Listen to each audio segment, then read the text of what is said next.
أعوذ بالله من الشيطان الرجيم بسم الله الرحمن الرحيم إن الحمد لله نحمده ونستعينه ونستغفره ونتوب إليه ونعوذ بالله من شرور أنفسنا وسيئات أعمالنا من يهده الله فلا مضل له ومن يضلل فلا هادي له أشهد أن لا إله إلا الله وحده لا شريك له وأن محمدا عبده ورسوله أما بعد يا حي يا قيوم برحمتك أستغيث أصلح لي شأني كله ولا تكلني إلى نفسي طرفة عين لا إله إلا أنت سبحانك إني كنت من الظالمين السلام عليكم ورحمة الله وبركاته. Khabar semua sihat? Baik, alhamdulillah, alhamdulillah, kita bersyukur kepada Allah Subhanahu wa taala dengan limpah inayah, pertolongan dan hidayah yang Allah taala kurnia bekal buat kita. Malam hari penuh barakah ni dapat sama-sama kita saling bertemu, tak lain tak bukan untuk kita menempatkan diri kita di atas sebuah jalan penuh kebaikan, dan jalan tersebut adalah jalan menuntut ilmu pengetahuan, di mana Nabi kita Muhammad sallallahu alaihi wasallam ajarkan kepada kita untuk memulakan hari dengan meminta-minta kepada Allah dengan membacakan Allahumma inni as'aluka ilman nafi'an wa rizqan tayyiban wa amalan mutaqabbala. Ya Allah, ya Tuhanku, kurniakanlah buat diriku ilmu yang bermanfaat, berikanlah kepadaku rezeki yang baik lagi halal, terimalah amalan-amalanku, duhai Allah. Jamaah yang dimuliakan oleh Allah Subhanahu wa taala, sidang penonton yang dimuliakan oleh Allah Subhanahu wa taala, malam hari ini kita menyambung kembali pembacaan kitab kita, kitab Syarah Hisnul Muslim, yang dikarang oleh Syekh Sa'id bin Ali bin Wahab Al-Qahtani rahmatullahi alaihi wa ghafarallahu lah, yang mana pada pertemuan yang sudah kita telah tamat bab yang ke-88, iaitu cara mendapat perlindungan Allah daripada Dajjal. Dan kita tahu Dajjal adalah seorang lelaki yang membawa fitnah yang paling dahsyat di atas muka bumi ini. Maka Nabi SAW mengisyaratkan kepada kita untuk senantiasa sediakan persediaan, dan Nabi minta kepada kita untuk adakan persediaan dengan meminta perlindungan kepada Allah Azza wa Jalla dengan cara-cara yang telah kita bahas pada pertemuan yang sudah. Jadi pada malam hari ini kita akan sambung kepada tajuk yang ke-89, iaitu ad-du'a liman qala inni uhibbuka fillah. Doa untuk orang yang mengatakan kepada kita, sesungguhnya aku mencintaimu kerana Allah. Jadi jemaah yang dimuliakan oleh Allah Subhanahu wa taala, sebelum kita baca kepada isi doa yang terdapat pada tajuk yang ke-89 ini ataupun doa yang ke-200 ini, makanya suka saya maklumkan, dalam hidup ini kita sangat berhajat kepada cinta. Dan Allah Subhanahu wa taala saat menciptakan kita pun Allah cipta kita dengan rasa cinta. Sebab itu Allah Subhanahu wa taala menyebutkan tentang Allah, aku adalah Ar-Rahman, aku adalah Ar-Rahim. Rahman Allah Azza wa Jalla ke atas seluruh makhluk di atas muka bumi ini. Selama mana mereka berusaha, Allah akan bagi. Muslim ke, kafir ke, munafik ke, binatang ke, siapa sahaja, kalau mereka berusaha, Allah Ta'ala akan bagi. Tapi sifat Ar-Rahim, Allah Ta'ala hanya bagi kepada siapa? Orang beriman. Sebab itu Nabi SAW sebut, ajaban li amril mu'min, sungguh menakjubkan urusan orang beriman. Inna amrahu kullahu lahu khair, sesungguhnya seluruh urusan yang berlaku dalam titik kehidupannya dipenuhi dengan kebaikan. Kebaikan yang macam mana? Kalau Allah Ta'ala bagi nikmat, kegembiraan, maka dia akan bersyukur. Kalau Allah Ta'ala beri kepadanya ujian, dugaan, maka dia akan bersabar. Dan Nabi sebutkan, walaysa dzaka illa lil mu'min, atau kama qala sallallahu alaihi wasallam. Nabi kata urusan ni tak akan berlaku kecuali kepada orang-orang yang beriman. Jadi jemaah yang dimuliakan oleh Allah Subhanahu wa taala, dan kita sedia maklum bila kita hidup atas muka bumi ini, kita boleh rasai semakin kita dekat berdamping dengan Allah Ta'ala, semakin rasa tenang, semakin rasa bahagia. Ketika mendapat nikmat, kita bersyukur dengan jalan kita berkongsi kepada yang lain. Dan ketika Allah Ta'ala uji kita, kita mencari Allah Subhanahu Wa Ta'ala tidak selainnya. Dan itu adalah titik kebahagiaan yang abadi. Sebab ada orang bila dapat rezeki, pergi kelab malam, pergi rumah urut, pelacuran dan semisalnya. Ketika diuji, maka dia salah-salahkan manusia yang lain. Yang paling dahsyat kalau dia salahkan Allah Subhanahu wa taala. Jadi sebab itu dalam hidup ni kita kena berusaha untuk tambahkan ilmu agar bertingkat pula keimanan. Dan di kala itu Allah Taala menampakkan cintanya kepada kita dengan ucapan Allah dalam Quran, Nabbi ibadi anni anal ghafurur rahim. Kata Allah Taala, tolong khabarkan kepada hamba-hambaku duhai Muhammad, sesungguhnya aku Maha Pengampun, aku Maha Penyayang. Jadi jelas Kita boleh nampak bagaimana cintanya Allah Subhanahu Wa Taala ke atas kita. Saat kita ni melakukan dosa, Allah Taala mengatakan, aku Maha Pengampun, aku Maha Penyayang. Dalam waktu yang sama, dalam Al-Quran Allah Taala kata, dalam hidup ni engkau bukan setakat jaga tali dengan Allah Taala, tapi kena jaga tali dengan manusia. Wa'tasimu bihablillahi jami'a wa la tafarraqu. Allah Taala kata, hendaklah kalian pegang betul-betul tali dengan Allah. Dalam waktu yang sama, kalian pun jangan sampai berpecah belah. Sebab tu kita biasa dengar firman Allah Ta'ala, duribat alaihimudz zillatu aynama thuqifu. Manusia ni sebenarnya di mana sahaja mereka berada, dia senantiasa berada dalam kehinaan. Siapa sahaja yang tak pernah terhina di sisi Allah? Illa bihablim minallah wa hablim minan nas. Biasa dengar Izzat? Kan ayat tu maksudnya orang yang tak akan dihina-hina oleh Allah, orang yang jaga tali dengan Allah, yang jaga tali dengan manusia. Jadi di sinilah yang saya nak relatekan bacaan-bacaan muqaddimah tadi dengan tajuk kita. Ketika ada orang mengatakan sesungguhnya aku mencintaimu kerana Allah, di sana Allah Ta'ala campak dalam hati kita ni saling rasa sayang, saling rasa cinta. Dengan cintalah akan adanya senyuman mesra. Dengan cinta jugalah akan adanya ucapan tata bicara yang baik akan menerpa. Dengan cintalah akan ada sentuhan. Dengan cintalah akan ada teguran dan semisalnya, dan akhirnya dengan cintalah akan menghantar kita masuk ke dalam syurga Allah Subhanahu Wa Taala. Okey. Jadi sebelum saya baca kepada tajuk kita yang ini, hadis yang ke-200 ini, doa yang ke-200 ini, saya suka nak pergi kepada satu hadis yang tak ada dekat dalam muka surat ini. Sebab saya buat sedikit nota, sebab kita nak relate. Okey, hadis ini datang daripada siapa? Daripada Abi Darda radhiyallahu anhu qala Rasulullah sallallahu alaihi wasallam. Daripada Abi Darda radhiyallahu anhu, dia telah berkata, Nabi kita Muhammad sallallahu alaihi wasallam pernah bersabda, kana min du'a Daud sallallahu alaihi wasallam. Di antara doa yang sering-sering kali dibaca oleh Nabi Daud alaihi salam adalah doa ini. Cuba sebut sama-sama. Allahumma inni as'aluka hubbak wa hubba man yuhibbuk wal amalu alladhi yuballighuni hubbak. Allahumma ij'al hubbuka ahabba ilayya min nafsi wa ahli wa minal ma'i al-barid. Tu saya kata tadi, tak ada dalam buku. Dia tak ada dalam buku. Cuma kita nak relate kan. Nabi SAW sebutkan kepada kita di antara doa yang pernah dibacakan oleh Nabi Daud alaihissalam. Nabi Daud alaihissalam, antara doa yang baginda selalu sebut-sebutkan adalah Allahumma inni as'aluka hubbak. Ya Allah, ya Tuhanku, ku pohon kepadamu agar aku bisa mendapatkan cintamu. Hubbak, kita harap, kita habibi kan, mahabbah, kita biasa dengar perkataan tu datang daripada perkataan hubb, cinta. Jadi sebenarnya cinta siapa yang paling kita berhajat atas muka bumi ni dan juga dekat negeri akhirat? Cinta Allah. Jadi sebab itu ni di antara doa yang selalu dibaca oleh Nabi Daud, Allahumma inni as'aluka hubbak. Ya Allah, ya Tuhanku, ku pohon kepadamu agar aku bisa mendapatkan cintamu. Wa hubba man yuhibbuk, dan dapatkanlah aku cinta orang yang menyintaimu. Apa maksudnya? Bukan setakat cinta Allah, tapi cinta manusia yang baik-baik, yang sayang kepada engkau, wahai Allah. Apa tanda dia sayang Allah? Dia buat apa Allah Ta'ala suruh, dia tinggal apa Allah Ta'ala larang. Wal amalul ladzi yuballighuni hubbak, dan aku pohon kepadamu, wahai Allah, kurniakanlah kepada aku kekuatan agar aku bisa beramal dengan sesuatu yang mendekatkan diri aku dengan cinta engkau. Oh, cantik doa Nabi Daud ni. Kan, kalau kita terjemah satu-satu, maka kita akan nampak betapa para nabi ni begitu puitis ketika minta-minta pada Allah Subhanahu Wa Taala. Muka surat berapa? SI 321. Tapi dia tak ada dekat situ. Yang ni yang saya nak relate kan.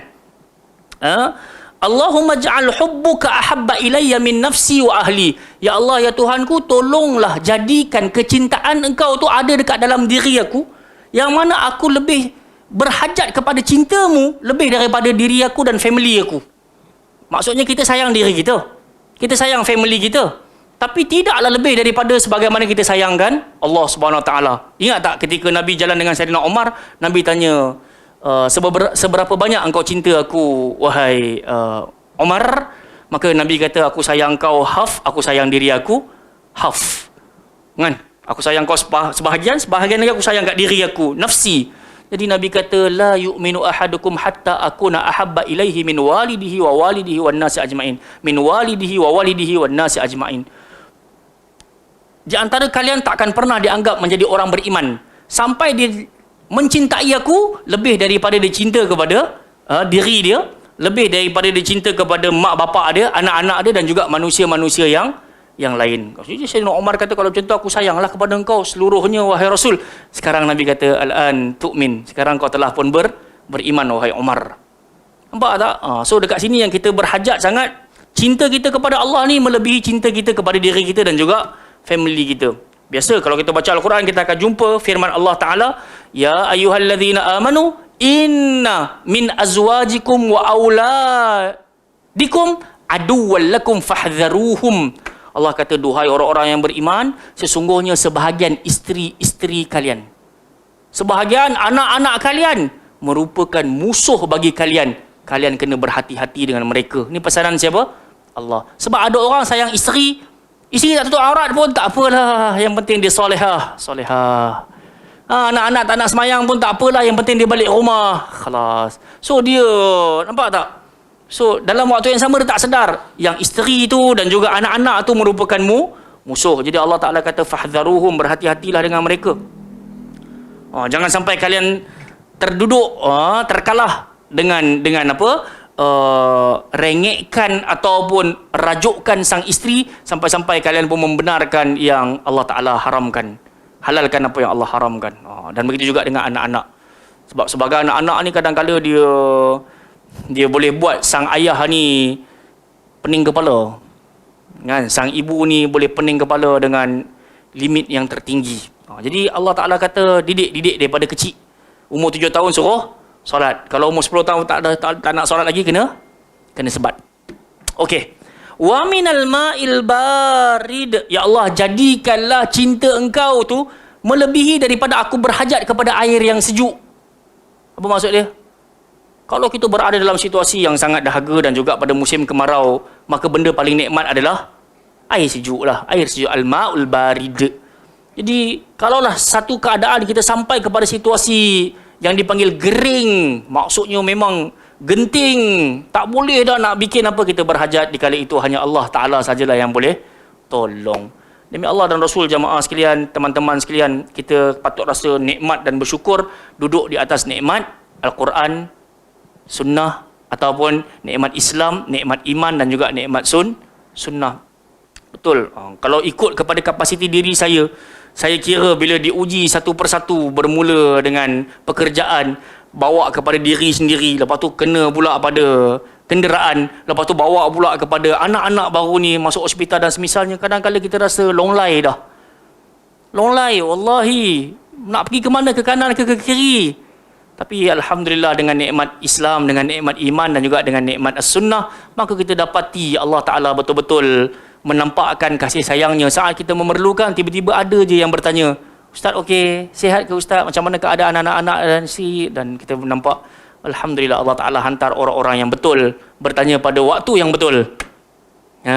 Alhamdulillahirrabbilalamin. Jadi sebab itu jangan kita rasa hilang punca bila Allah Ta'ala uji. Baik, jom kita pergi kepada tajuk kita ni. Datangnya hadis ini daripada Anas bin Malik radhiyallahu anhu. Kata Anas bin Malik, anna rajulan kana 'indan Nabiy sallallahu alaihi wasallam. Dahulunya ada seorang lelaki ni, dia berada di sisi Nabi sallallahu alaihi wasallam. Famarra bihi rajul. Tiba-tiba melintaslah seorang lelaki di hadapan lelaki tadi dan juga di hadapan Nabi sallallahu alaihi wasallam. Ada seorang lelaki duduk sebelah Nabi. Kemudian melintaslah seorang lagi lelaki. Kemudian berkatalah lelaki yang berada di sebelah Nabi sallallahu alaihi wasallam, faqala rajulun ya Rasulullah inni la uhibbu hadza. Rasul, aku sayang betul kat lelaki ni. Aku sayang betul pada pemuda ni. Kalau kita sebut ungkapan ni di musim hari ni, mungkin orang akan tuduh kita sebagai gay dan semisalnya lah. Tapi ungkapan cinta di zaman Nabi sallallahu alaihi wasallam ni memang jelas. mereka mengungkapkan dengan rasa penuh dengan semangat, sayang dekat kawan, sayang dekat sahabat. Sampai mengadu kat Nabi, ya Rasul, laki yang baru lalu ni, aku sayang sangat dekat dia, ya Rasul. Maka bila Nabi dengar, Nabi pun kata, faqala lahun Nabi, a'lam tahu, dah bagi tahu ke belum dekat dia yang kau suka kat dia? Atau bukan suka, kau sayang dan cinta dekat dia? Qala la, maka dia kata, taklah wahai Rasul. Maka Nabi pun kata, a'limhu, sampaikanlah. Bagi tahulah kepadanya. Qala falahiqahu faqala inni uhibbuka fillah. Maka lelaki ini pun dia kejarlah pemuda tadi dan dia pun mengatakan, uhibbuka fillah, sungguh aku sayang dan cinta kepada engkau kerana Allah. Maka lelaki tadi yang mendengarkan ungkapan ini, dia pun reply. Inilah dia isinya. Sebut sama-sama, ahabbaka. Masuk lagi sekali, ahabbaka alladhi ahbabtanilah. Ahbabtanilah. Ada sebahagian riwayat ahbabtani fih. Maksudnya apa? Ketika lelaki yang berada di sebelah Nabi itu kejar pemuda tadi, dia pun mengatakan, sungguh aku sayang dan cinta engkau kerana Allah Ta'ala.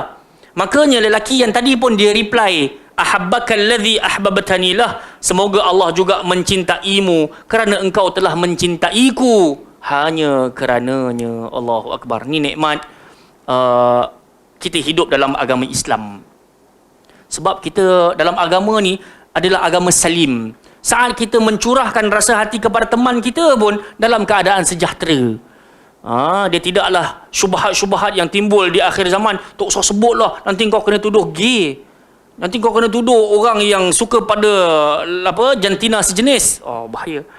Kalau kita belajar kitab Mawsu'atil Adabil Islamiyah fi Daw'il Qur'ani wa Sunnah, bila saya sebut nama kitab ni, mesti otak saya akan melayang ke satu masjid yang pernah kita berkhidmat dululah. Kan? Di Ampang sana. Sempatlah saya baca beberapa tajuk di bawah kitab tersebut, di dalam kitab tersebut. Maka di antaranya adalah adab bersaudara. Adab bersaudara. Dalam kita ni sama-sama mengaku kita bersaudara dalam agama Islam ini, memang ada anjuran Nabi SAW bukan setakat suruh bagi tahu begini sahaja. Aku sayang dekat engkau SI, aku sayang dekat engkau Abu Lut. Dia bukan setakat itu, Abu Talha dan semisalnya. Tapi Nabi minta kalau engkau ada rasa rindu dan sayang kepada temanmu, maka pergilah ke rumahnya, ketuklah pintunya, berilah salam, dan saat dia membuka pintu, ucapkanlah uhibbuka fillah, sungguh aku cinta engkau kerana Allah Subhanahu Wa Taala. Agak-agak kalau benda tu kita buat hari ni jadi apa? Izzat pergi rumah Abu Talha, ketuk-ketuk, Assalamualaikum Abu Talha, nak beli kurma ni, alhamdulillah. Aku sayang kau hanya kerana Allah. Abu Talha tutup pintu, takut menggigil. Dah kenapa ni? Apa? Huruf lain. Tapi zaman Nabi ada juga masalah gay kan? Mestilah ada. Kan, dia mestilah ada. Tapi bagaimana Nabi membentuk sahabat-sahabat Nabi SAW sampai tertegaknya straight seseorang, satu-satu jantina ni, yang lelaki akan condong kepada perempuan, yang perempuan akan condong kepada lelaki. Dan saya teringat ketika saya duduk dengan Ustaz Nur Zamir kan, ketika dia bercerita dengan kami tentang ayat terakhir daripada surah Al-Muzammil. Surah Al-Muzammil, surah orang yang berselimut kan. So memang dia kata, pernah tak selama kita dengar Nabi dan para sahabat duduk dekat Mekah selama 13 tahun, kena caci, kena maki, kena bla bla itu ini apa semua, ada tak sekali kita dengar Abu Bakar, Umar, Ali ke pergi cuit Abu Jahal, ataupun pergi ugut Abu Jahal? Kau kacau, kau siap. Kacau, kau siap. Kacau, siap. Ada sekali tak kita dengar riwayat tersebut? Saya insya-Allah tak akan jumpa. Kecuali Nabi kata jom perang. Peranglah Badar dan semisalnya. Tapi untuk tempoh tu tak ada seorang pun pergi cuit Abu Jahal ke Abu Lahab ke dan semisalnya. Kenapa? Pasal memang Nabi minta para sahabat Nabi SAW untuk betul-betul luruskan niat kerana Allah Ta'ala, sampai menjadikan qiyamul lail itu sebagai senjata yang sangat ampuh. Kau nak ejeklah aku macam mana sekalipun, malam-malam aku akan berdua-dua dengan Allah Subhanahu Wa Taala. Seluruh kesedihan, kegembiraan, rasa dalam hati ini semua aku cerita pada Allah di waktu malam. Sehingga kan mereka ni menjadi manusia yang kita panggil dicampak ke laut menjadi pulau, dicampak ke hutan menjadi gunung. Orang-orang hebat semua, Masya Allah, tabarakallah. Sebab tu kita berhajat pada kisah-kisah mereka ni. Nampak tak? Sebab tu bila kita baca kisah Nabi Daud, dan bila sebut tentang Nabi Daud yang kita bacakan tadi, di antara doa Nabi Daud tadi, Allahumma inni as'aluka hubbak wa hubba man yuhibbuk, dan seterusnya tadi itu kan. Nabi Daud ni Allah Ta'ala bagi kepada dia kitab apa? Zabur. Kitab Zabur. Dalam satu hadis Nabi kata, khuffifa ala Daud bil Quran. Allah Ta'ala telah mempermudahkan Nabi Daud untuk membaca Quran. Quran tu maksudnya Zabur lah. Kemudian dia pun panggil dia punya pembantu, tolong bawa pelana aku ini untuk letak dekat atas kuda aku. Sebab sekejap lagi aku nak pergi, nak pakailah, nak tungganglah, nak bawa kenderaan tersebut.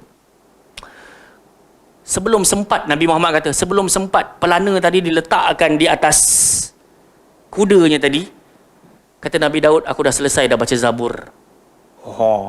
Aku dah selesai dah baca Zabur, subhanallah. So yang ni saya nak cerita, kadang-kala ada orang kata, ahlan wa marhaban abawan. Ada orang kata, Ustaz, saya rasa tak masuk akal lah. Ada orang satu hari dia boleh khatam 2 kali. Ataupun macam Imam Syafi'i, kita tengok dalam bulan Ramadan dia akan khatam berapa kali? Berapa kali abawan? Imam Syafi'i masuk dalam bulan Ramadan khatam berapa kali? Cerita yang famous tu 60. Means satu hari khatam 2 kali. Bila saya baca dalam kitab At-Tibyan fi Adabi Hamalatil Quran pada bab yang kelima, pada poin yang kedua, kita begitu takjub bila Al-Imam An-Nawawi datangkan 2 kali dalam satu hari itu. Bukanlah biasa, tapi boleh berlaku. Dia tak mustahil. Memang boleh berlaku. Pasal datang cerita kepada kami, kata Al-Imam An-Nawawi, seorang lelaki bernama Ibnul Katib As-Sufi. Ibnul Katib As-Sufi, dialah orang yang paling banyak orang riwayatkan dalam sehari dia khatam Quran. Berapa kali? 8 kali. 4 kali di waktu siang, 4 kali di waktu malam. Ibnul Katib. Sebahagian orang dia akan kata, tak logik lah. Pasal saya dengar Masyari Rashid Al-Affasi baca Baqarah pun dah 2 jam 45 minit. Baru Baqarah, belum masuk Ali Imran, belum masuk An-Nisa, belum masuk Al-An'am, belum masuk Ma'idah, bla bla bla bla bla sampai An-Nas. So kita kata, kadang-kala kita mengukur seseorang itu dengan logik akal kita. Kan? Sedangkan para masyayikh telah menjawab, ada je di kalangan umat manusia yang Allah Ta'ala bagi karamah, kemuliaan, yang Allah Ta'ala tuliz zaman, panjangkan, tawiliz zaman. Allah panjangkan waktunya walaupun jam kita dengan jam dia sama. Faham tak? Kita rasa antara Mujahid ni sahabat Nabi sallallahu alaihi wasallam. Kalau baca kitab At-Tibyan, dia pernah khatam Quran ma bainal maghribi wal isya. Antara maghrib dengan khatam 30 juzuk. Macam mana? Faham tak? Jadi nak bagi isyarat kepada kita, memang ada di kalangan umat manusia ni Allah Azza wa Jalla khuffifa. Allah mudahkan bagi dia baca Quran. Di antaranya adalah Nabi Daud alaihissalam. Ni saya relate sajalah cerita pasal kita sebut nama Nabi Daud tadi. Okey. Jadi jamaah dimuliakan Allah Subhanahu Wa Taala, sidang penonton sekalian, kita berpatah balik kepada tajuk kita tadi pada muka surat 321 berkenaan dengan doa untuk orang yang mengatakan kepada kita, sesungguhnya aku mencintaimu kerana Allah. Maka reply dia adalah apa ya saya? Ahabbakalladzi ahbabtani lah. Ahbabtani lah. So semoga Allah juga mencintaimu kerana engkau telah mencintaiku kerananya. Jadi dalam hidup ni, itu yang saya kata, kita sangat berhajat kepada cinta. Kita sangat berhajat kepada cinta. Sebab itu Nabi SAW isyaratkan kepada kita beberapa posisi dan keadaan untuk menumbuhkan rasa cinta. Antaranya yang paling basic, tolonglah jaga ucapan salam. Awala adullukum ala syai'in idza fa'altumuhu tahabbtum. Nak tak aku tunjukkan satu perangai, kalau kalian melakukannya nescaya kalian akan saling cinta menyintai. Maka Nabi pun kata apa? Afsyus salam bainakum. Yang kedua, untuk menumbuhkan rasa cinta, tahabbu. Rajin-rajinlah bagi hadiah. Nescaya kalian akan saling cinta menyintai. Dan memang ucapan yang ketiga Nabi sebutkan, irhamu man fil ard yarhamukum man fis sama. Cintailah penduduk bumi, nescaya kalian akan dicintai penduduk langit. Dan Nabi kata lagi, man lam yarham, laisa minna man lam yarham saghirana wa yuqir kabirana. Aku tak mengaku umat ataupun bukan daripada golongan kami orang yang tak sayang pada budak-budak dan kurang ajar pula pada orang tua. Jelas tak? Jadi di sini Nabi sebut benda ni supaya kita semua sedar hakikat nikmat hidup dalam keadaan penuh cinta ni adalah nikmat sebenarnya, bahagia. Kan? Cuba bayangkan kita baru bernikah di awal-awal perkahwinan, betapa indahnya kehidupan, tapi bila datang sahaja sedikit ujian, maka masing-masing saling berpatah arah. Muka pun tegang, senyuman pun hilang dan seterusnya. Di kala itu, ketika mana ada di kalangannya, di antara dua pasangan saling pujuk memujuk, kita akan dapati cinta akan tumbuh bersemi dan juga dia akan makin erat kecintaannya. Jamaah yang dimuliakan Allah Subhanahu Wa Taala, moga-moga kita langsung tak rasa malu menghidupkan sunnah Nabi untuk mengucapkan uhibbuka fillah. Aku cinta dan sayang kau kerana Allah. Dan setelah kita mendengarkan ada orang mengungkapkan ungkapan ini, uhibbuka fillah, maka balaslah semisal yang dianjurkan, ahabbakal ladzi ahbabtani lah. Okey. Kita pergi pada muka surat 322, ambil pada perenggan yang terakhir, ucapan orang itu, semoga Allah juga mencintaimu kerana engkau telah mencintaiku kerananya, yakni kerana Allah. Kita sayang dia kerana Allah, dia sayang kita pun kerana Allah, dan ini adalah sebuah doa dan bukan sekadar berita belaka. Dia bukan nak bagi maklum saja, kau sayang aku kerana Allah, aku sayang kau pun kerana Allah. Dia bukan nak maklum, tapi ahabbakal ladzi ahbabtani lah, dia adalah apa maksudnya? Semoga Allah pun sayang kau sebagaimana engkau telah pun sayang kepada aku kerana Allah Subhanahu Wa Taala. Al-Khattabi rahmatullahi alaih menjelaskan, artinya adalah dianjurkan untuk saling berkasih sayang dan mengeratkan hubungan. Sebabnya, pasalnya, apabila dia telah menyampaikan kepada orang lain bahawa dia mencintainya, maka hatinya condong dan kecintaannya akan tumbuh.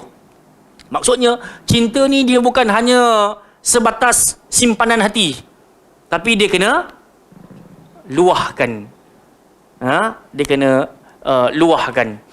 Saya kira kalau kita pernah dengar ceramah Ustaz Armin Halim Naro, ghafarallahu lah, kita akan dapat tahu di antara dialog Nabi SAW dengan Aisyah radhiyallahu anha, di mana Nabi kata, inni la a'lam, sesungguhnya aku ni wahai Aisyah sangatlah mengerti bila waktunya engkau cinta kepada aku dan bila waktunya engkau marah kepada aku. Jadi Aisyah kata, macam mana tu?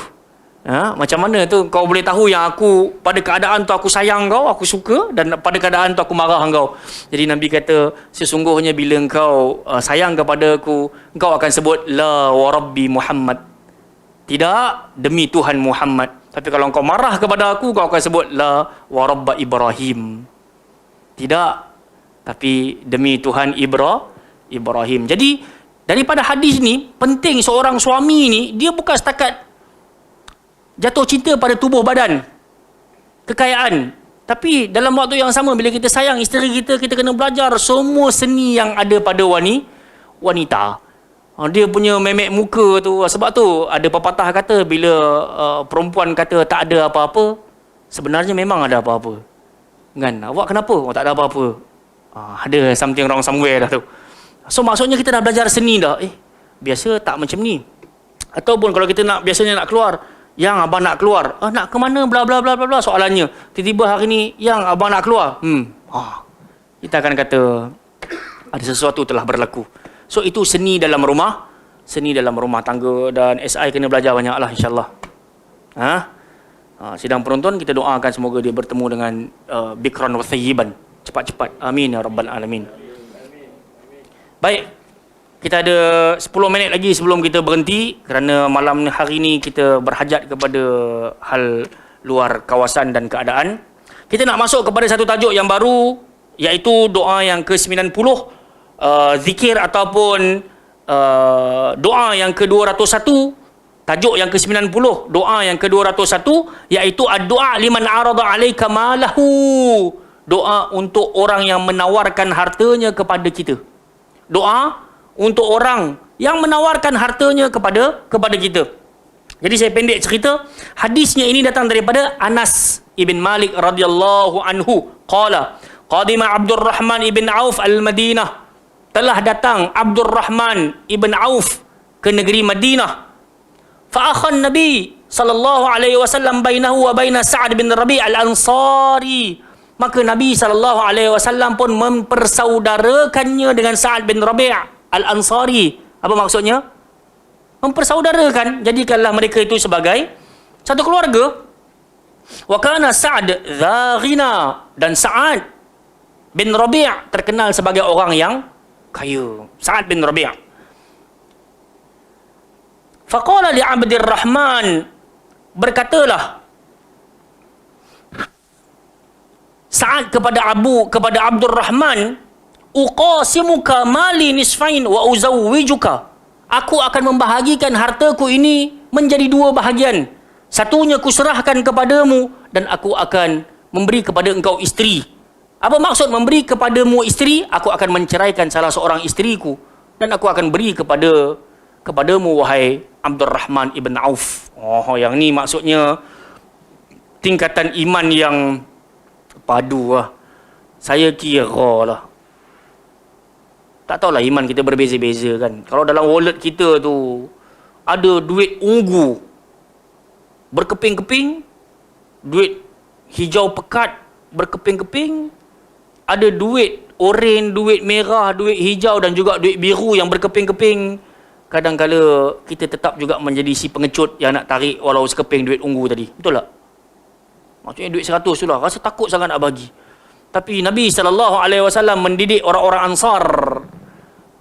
Sampai mereka punya tahap iman bukan setakat bahagi sebahagian harta. Kalau ada 2 juta, bagi juta lagu tu je.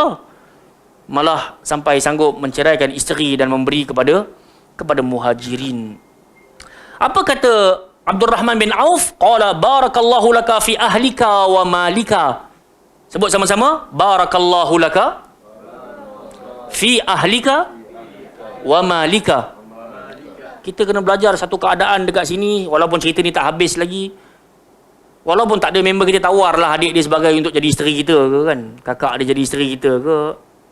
Tapi once ada orang tiba-tiba nak belanja kita makan, nak belanja kita minum. Ini di antara doa yang betul-betul kita nak kena amalkan. Barakallahu laka fi ahlika wa malika. Semoga Allah Ta'ala beri keberkatan pada ahli familymu dan juga kepada hartamu. Dalam hidup ni kita berhajat kepada barakat juga sebenarnya. Sebab tu tak habis-habis kita bagi salam. Assalamualaikum warahmatullahi wabarakatuh. Dalam tu ada doa barakah.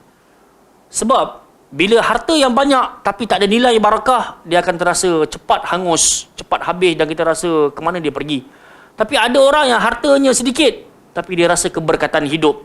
Dengan sedikit tu dia boleh belanja orang makan, dengan sedikit tu dia boleh bagi sedekah dekat rumah anak yatim, dia boleh bagi sedekah dekat masjid, dekat tabung masjid. Dengan sedikit tu ada orang minta bantuan dalam, dia boleh bagi. Tapi dia sendiri pun sedar, aku tak berkecukupan. Bukan tak berkecukupan, aku tak banyak harta macam orang lain. So padanya ada keberkatan. Jadi sebab itu tengok apa ucapan Abdurrahman bin Auf, barakallahu laka fi ahlika wa malika. Semoga Allah memberkatimu wahai Sa'ad. Memberkati dirimu dan ahli keluargamu serta hartamu. Dulluni ala suqi, tolonglah tunjukkan aku di manakah adanya pasar. Ini permintaan siapa? Abdurrahman bin Auf. Dia minta kepada Sa'ad, tunjukkan aku mana pasar. Falamma raja'a hatta istafsala aqtan wa samnan. Maka tidaklah dia balik-balik daripada pasar sehinggalah ketika dia pulang dia membawa keju dan juga mentega. Dia bawa keju dan juga mentega. Fa'ata bihi ahli manzilahu. Dia pun jamulah family dia makan keju dan juga mentega. Famakathna yasira, ataupun famakatha yasira, tak lama kemudian, au masya Allah, ataupun sebatas kehendak Allah Subhanahu wa taala, faja'a wa alaihi wadurrun min sufrah. Abdurrahman pun berjalan di hadapan Nabi sallallahu alaihi wasallam dan pada dirinya ada bekas minyak wangi yang berwarna kuning. Ada bekas minyak wangi yang berwarna kuning. Faqala lahu Nabi sallallahu alaihi wasallam, Mahyam. Nabi tanyalah, ni apa dia ni? Bekas kuning ni. Tengok apa kata Abdul Rahman bin Auf, ya Rasulullah, tazawwajtu imra'atan minal ansar. Aku baru berkahwin dengan seorang wanita Ansar. Qala ma suqta ilaiha. Maka setelah itu Nabi sallallahu alaihi wasallam pun bertanya, apa mahar yang telah engkau bagi kepada wanita tersebut? Maka kata Abdul Rahman, nuwatun min zahabin aw waznun nuwatin min zahab. Sungguh aku telah berikan kepadanya sebutir emas ataupun senilai harga sebutir emas.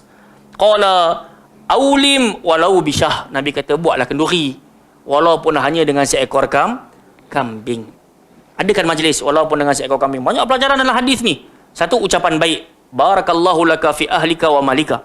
Dan yang kedua, kita tengok dekat sini, sahabat-sahabat kahwin ada ketika tak jemput Nabi pun. Betul tak? Kalau tak, Nabi mesti tahu ni tanda apa benda ni. Rupa-rupanya Nabi tanya, Mahyam, apa tu? Maka dia kata, aku baru menikah ni, ya Rasul. Dan benda ni juga berlaku kepada Uthman ibn Affan. Nabi tanya, apa ni? Semalam aku menikah baru. Nabi tu, barakallahu laka wa baraka alayka wa jama'a bainakuma fi khair. Kalau kita agak-agak jadi ada title, kemudian kita ada geng-geng yang rapat dengan kita, tak ajak kita pergi makan nasi lemak belakang Makoba lama tu kan, pecah hati terus left group pasal apa? Pasal tak kena ajak aja pun. Betul ya jemaah sekalian? Di sini saya kata ada pelajaran yang sangat banyak. Nabi tak tahu sahabat menikah. Cuma Nabi nampak asar kesan ada bekas minyak wangi kuning kat pipi, kat muka. Mahyam apa ni? So dia pun kata, semalam aku menikah, ataupun aku baru menikah, dan kesan tu masih melekat lagi di wajah. So, itu Nabi tanya, bagi hantaran apa? Bagi mah. So Nabi kata, buatlah walimah walaupun hanya dengan seekor kambing. So maksud ni war-warkan. Yang di sini Nabi minta supaya diwar-warkan, supaya tak jadi apa? Fitnah. Sebab tu orang yang paling utama untuk dijemput dalam walimah selain daripada orang miskin adalah jiran. Nabi kata tak ada keberkatan dalam satu-satu majlis kalau tak diundang orang miskin ataupun fakir. Tak ada keberkatan. Sebab tu kita jangan terlalu nak buat apa kita panggil satu-satu majlis. Jangan duk fokus dekat yang setaraf aja. So memang nak kena jemput juga jiran-jiran yang memang kita tahu, yang ni memang tak berkecukupan, dan dia kalau aku jemput dia makan mesti dia happy, dan kalau aku bagi pula tapau, dia akan berbahagia 1-2 hari. Dia boleh panaskan dan semisalnya. So biar ada keberkatan. So ini pelajaran-pelajaran yang kita dapat belajar dalam hadis ini.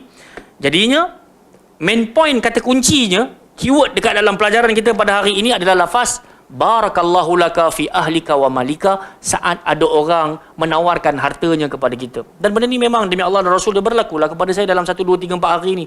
Ketika memang kita tersentak dengan dugaan dan ujian Allah Subhanahu wa taala, tiba ada orang yang telefon, apa khabar, sihat? Dia ceritalah. Dan kita kata, saya tak umumkan kepada masyarakat, kepada teman-teman yang lain yang sedang diuji begini. So dia kata, kalau saya tawarkan bantuan wang sebanyak ini, harap sudi terima. Alhamdulillah, kita telah pun mengamalkan ataupun telah mempelajarinya sekian lama. Maka syukur, kita bukan setakat ucap terima kasih, bahkan kita telah pun menghidupkan apa yang pernah dihidupkan oleh sahabat-sahabat Nabi sallallahu alaihi wasallam dengan lafaz barakallahu laka fi ahlika wa malika.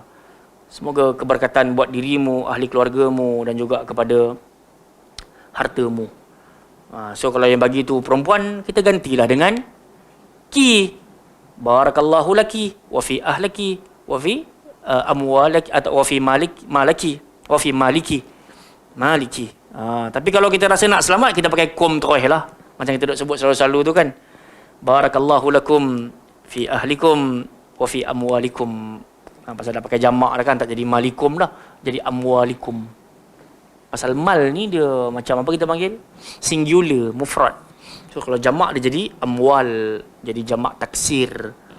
Jelas tak? So Allah Ta'ala alam. Ada soalan? Kot tanya. Tak tanya lagi.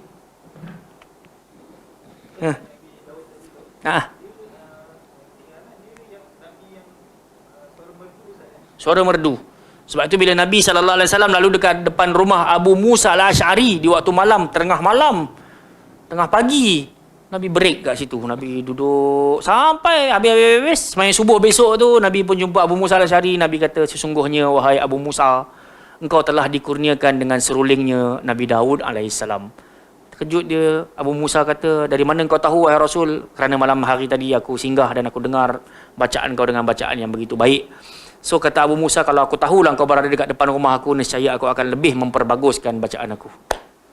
So Nabi Daud dalam sebahagian athar dan riwayat menceritakan ketika dia baca Zabur, burung-burung pun berhenti berkepak tengah terbang pasal dengar suara yang begitu mukjizat Nabi Daud lah. Antaranya adalah suara. Tapi hati-hati dengan suara, jangan sampai jadi sombong dan sampai jadi belagak. Soalan lain? Barakallahu fiik.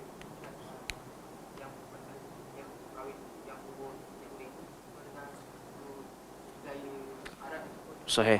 Budaya Ansar. Ya, meletakkan tanda tu. Kenapa?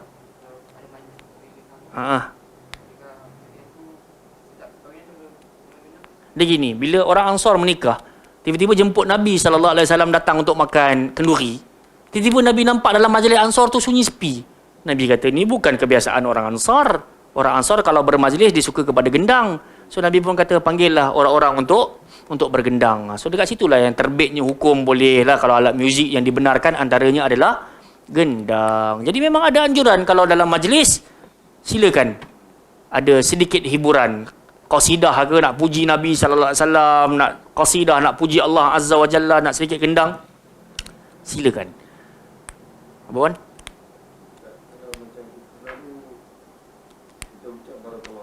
Okey. Sama.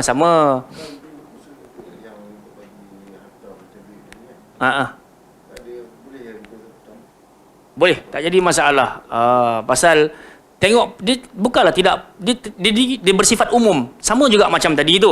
Ahabbakal ladzi ahbabtani lah. Ada je yang baca ahabbakal ladzi ahbabtani fi. So barakallahu fikum, barakallahu lakum. Lam dengan fi tu dia punya penggunaan tu kena pada kedua-dua situasi. Nak pakai la pun boleh, nak pakai fi pun silakan. Boleh tak? Barakallahu fik. Kan? Okey, Abu Talha. Settle lah.